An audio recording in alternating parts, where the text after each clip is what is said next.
这期内容，我把一场超过4小时的访谈播客重新摘要、提炼、浓缩成这期视频，供你慢慢品。这次的嘉宾来头不小，他是斯坦福大学神经科学终身教授 Andrew Huberman。先说一个你可能不太愿意承认的事实，你半夜刷到停不下来的短视频，和你怎么都戒不掉的那包薯片，在你的大脑里走的是同一条线路。你以为是自己意志力薄弱，其实是同一套系统，用同一招把你骗了2次。这期视频的最后，我会给你一整套几乎零成本，但大多数人从来没认真用过的具体动作。但在那之前，你得先弄明白，你的大脑到底为什么总是把你推向失控。你有没有算过一笔账？过去10年里，你到底为了变好这件事，开了多少次头，又经历了多少次放弃？节食第3天崩溃，健身卡办了半年，却只去了2次，深夜发誓明天一定早睡，结果又刷手机刷到凌晨2点。你把这些失败归咎于自己意志力太差，但斯坦福大学神经科学终身教授 Andrew Huberman 要把这个解释彻底推翻。他说，你根本不缺意志力，你缺的是搞懂大脑里那套操控想要和忍不住的系统到底怎么运转。而一旦你看懂它，你会发现过去的失败不是因为不够拼，是你一直在用错误的方式跟一台自己不了解的机器较劲。好，问题来了，你有没有偷偷觉得自己现在这个样子可能就是定型了？大脑在你成年之后还会变吗？大多数人的直觉答案是不会了，定型了，就这样了。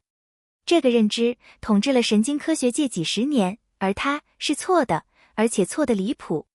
真正打破这个魔咒的是 Huberman 口中的科学祖师爷 David Hubel 和 Torsten Wiesel 2位诺贝尔奖得主。他们当年用严谨的实验证明，大脑存在一个可塑性极强的临界期，在这段窗口期里，神经环路会被经验疯狂重塑。后来 Michael Merzenich 把这件事往前又推了一大步，他证明这扇门并不会随着临界期结束就焊死，神经可塑性会贯穿人的一生，没有终点。结论只有一句话，不管你现在几岁，你的大脑都可以被重新塑造。但这里有一道分水岭，你必须知道，25岁前后。25岁之前，你的大脑是被动塑造的。好的经历、坏的经历，全都会自动刻进去，不需要你主动做什么。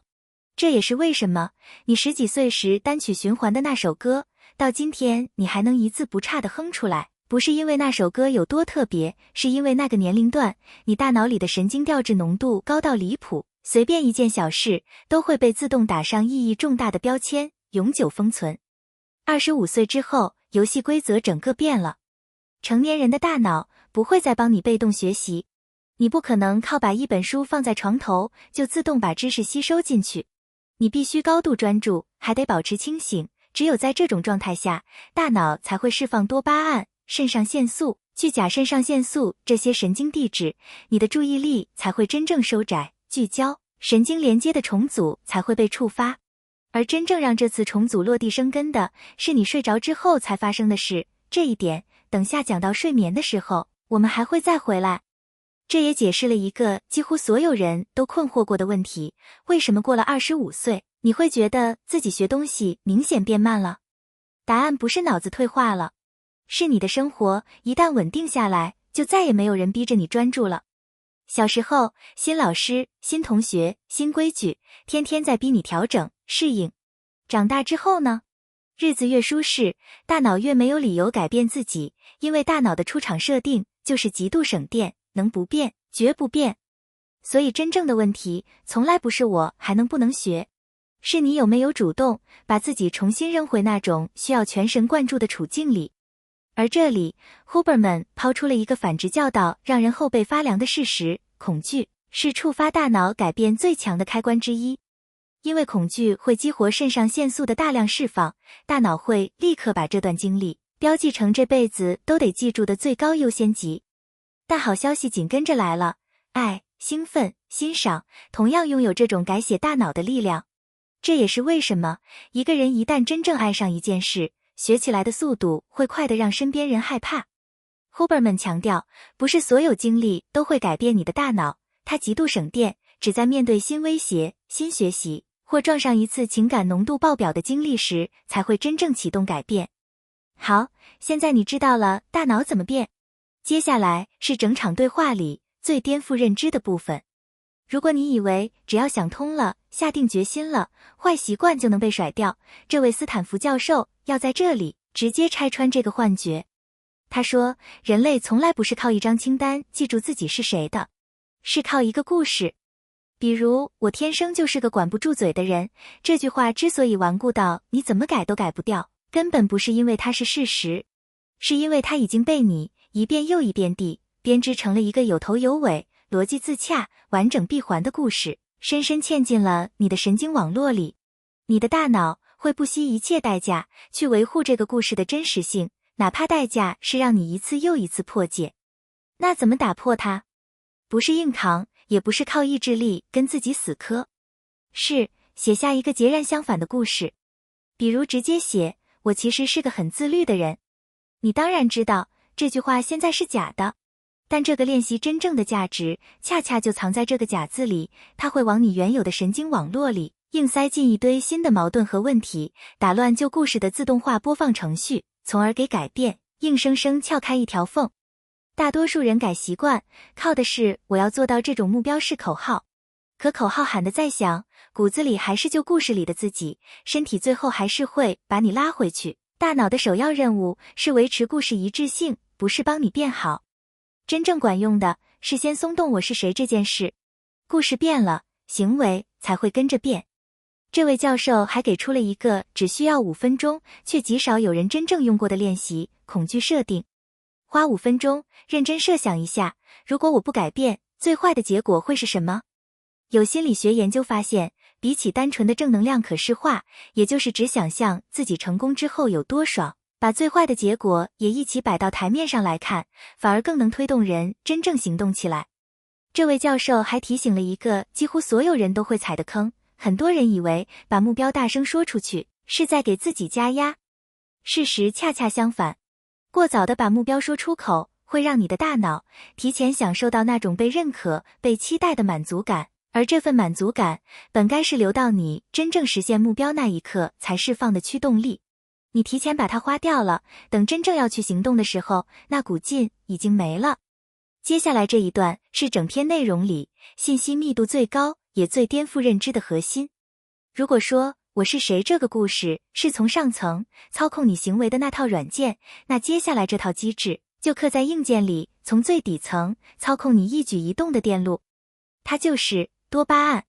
你可能一直以为多巴胺是快乐的神经递质，吃到好吃的，刷到爽的视频，拿到想要的东西，那种爽感就是多巴胺。Huberman 要把这个说法从根上给你掀翻。多巴胺从来不是快乐的货币，它是追求的货币。这套理论其实有一个很扎实的学术根基，心理学家 Kent Barrage 提出的想要与喜欢分离模型。他发现，渴望一件东西时那股冲动和真正得到之后喜欢它的那种愉悦，在大脑里走的根本是2套不同的电路，而多巴胺主要负责的是前者，渴望不是满足。得到的那一刻，往往只是一生短促的如释重负。真正让多巴胺持续涌动，驱动你不断往前扑的是追求本身。食物、运动、性、工作、创作，所有驱动人类行为的东西，共用的是同一套多巴胺系统。全都是同一个池子里的水，你从哪个方向舀出来的都是同一样东西。而这套系统最要命的机制来了，多巴胺是一种波浪式运动。每一次高峰过后，必然跟着一个低谷，而且低谷有多深，完全取决于高峰有多高。问题就出在这里，当你处在低谷里，本能反应是立刻找点新刺激来逃离这种难受的感觉。但这么做的结果只会把低谷推得更深、更长。Huberman 把这个过程比作一个波浪池，你越是把某件事推向极致，事后你就越是感觉被掏空。而且下一次你需要更大的刺激才能感受到跟上一次同样的快感。这就是为什么第一口薯片的快乐永远比不上后面10口带来的空虚。这就是为什么刷短视频刷到凌晨3点，你不是因为快乐，是因为你在拼命填一个越挖越深的洞。现在你明白了，开头那句话短视频和薯片为什么会是同一条线路？ Huberman 给出了一条核心铁律，你一定要刻在脑子里，没有付出，凭空得来的大量多巴胺释放对大脑是有害的。大脑天生把多巴胺和为了目标而努力死死绑定，一旦某种东西绕开这个机制，不需要付出就砸下一大波多巴胺，整套调节系统就会彻底失衡，而且下一次你需要更大的刺激才能找回同样的快感，落差也会越来越深，越来越难爬出来。那到底要怎么办？还记得开头的承诺吗？这里就是那一整套几乎零成本，但大多数人从来没认真用过的具体动作。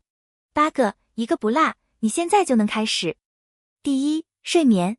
不是所有人都需要8小时，确实有极少数人天生6小时就够，但提醒一句，大多数长期只睡6小时的人，其实早就习惯了那种半疲惫的状态，自己反而察觉不到。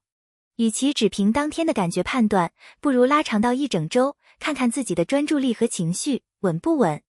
如果晚上确实没睡够，他推荐做10到20分钟的 NSDR， 也就是非睡眠深度休息，或者瑜伽眠，闭眼躺下，做长呼气的呼吸，同时从头到脚做一次全身扫描放松，进入介于清醒和睡着之间的状态。还记得我们前面提过，真正让神经重组落地生根的是睡着之后才发生的事吗？ NSDR 某种程度上就是在补这一课，它能给大脑的基底神经节重新冲一冲多巴胺基线，提升学习效率，也能在一定程度上弥补睡眠不足。这类引导录音 YouTube 上免费就能找到。第二，阳光。醒来后尽量10分钟内接受自然光照射，别戴墨镜，这能稳定昼夜节律，给身体一个健康的皮质醇脉冲，相当于装上健康闹钟，也有益于多巴胺系统。第三，水分。脱水对注意力和认知能力的伤害比大多数人想象的严重得多。一个不用查资料就能自测的土办法，看尿液颜色，如果偏深黄，基本就是身体在提醒你，水喝得不够了。第四，运动。有氧运动能提升多巴胺基线，但小心过量高强度训练，皮质醇标太高，反而适得其反。Huberman 自己的训练风格是少而精，不堆训练量。第五，冷水浴。冷暴露会触发大量、持续时间更长的儿茶酚胺释放，多巴胺、肾上腺素、去甲肾上腺素全都会被点燃。出水之后，你会感觉头脑异常清醒。但他强调一个关键原则，最小有效剂量。你根本不需要泡满30分钟，撑到很想出去的那一刻，再稍微多撑一下就可以出来了。1到3分钟通常就够了。第六，桑拿。大约1周1次，桑拿完接冷水，能带来一次强烈的状态切换。但有一条提醒，如果你正在备孕，高温桑拿要谨慎，热量会明显降低精子活性，而且影响会持续60到90天。不过别把桑拿当避孕手段用，它没那么靠谱。第七，饮食。深色食物，黑豆、蓝莓、紫色花椰菜富含花青素，对大脑有好处。黑巧克力则是另一个明星选手，它的关键成分是可可黄烷醇，同样对认知有帮助，只是走的是另一条化学路径。适量咖啡因是安全的儿茶酚胺刺激剂。补剂方面，他提到多巴胺前体酪氨酸和 Omega-3， 但强调补剂只是锦上添花，替代不了基础生活方式。这里有个顺序问题，很多人一开始搞反了，睡眠、运动、饮食、压力管理，打牢基础之后，才轮到间歇性断食。基础本来就一团糟，直接上断食只会加重身体负担。第八，冥想。分2种。专注冥想，锁定一个目标，把注意力反复拉回来，训练专注力。开放监控冥想，什么都不锁定，让思维自由漂浮。这种冥想能提升创造力，因为大脑在无导向的发散状态下，会做更自由的信息整合，更容易冒出意外的好点子。这8件事之外，还有一个更底层的能力，决定了你能不能把它们真正串成一套系统。过渡状态的掌控力。Huberman 说，真正拉开普通人和顶尖人群差距的，从来不是谁更努力，是谁更擅长驾驭状态切换，从高度专注切到休息，从睡眠切到清醒。太多人恰恰在这些节点上失控，晚上翻来覆去睡不着，早上靠猛灌咖啡因才能勉强启动，下午准时崩溃。而真正学会用呼吸、用 NSDR 这些工具，主动掌控这些切换点的人，才有可能打造出真正可持续的高效状态。你有没有算过一笔账？过去10年里，你到底为了变好这件事，开了多少次头，又经历了多少次放弃？现在你该知道了，那从来不是你的错，是你一直不知道，自己手里其实一直握着调整这套系统的开关。说到底，管不住嘴，戒不掉手机，坚持不了节食计划，背后从来不是意志力不够，你的大脑本来就没打算靠意志力运转，靠的是这套多巴胺系统，靠峰值和低谷之间的落差。真正有效的改变，从来不是咬牙硬扛，而是先把系统本身校准回正轨，从睡眠到冥想，前面这8件事，每一件都在悄悄把你的多巴胺基线往回调。当基线稳了，那些曾经让你破戒的冲动，自然就没那么大声了。这不是心灵鸡汤，这是你大脑本来的运作方式。如果这期视频哪怕有一点点戳中你，不需要马上改变全部生活方式。今晚只做一件事就够了，把手机放到你伸手够不到的地方，让自己睡够。现在趁你还记得，就去把手机设个物理距离，剩下的你的大脑会自己开始慢慢调整回来。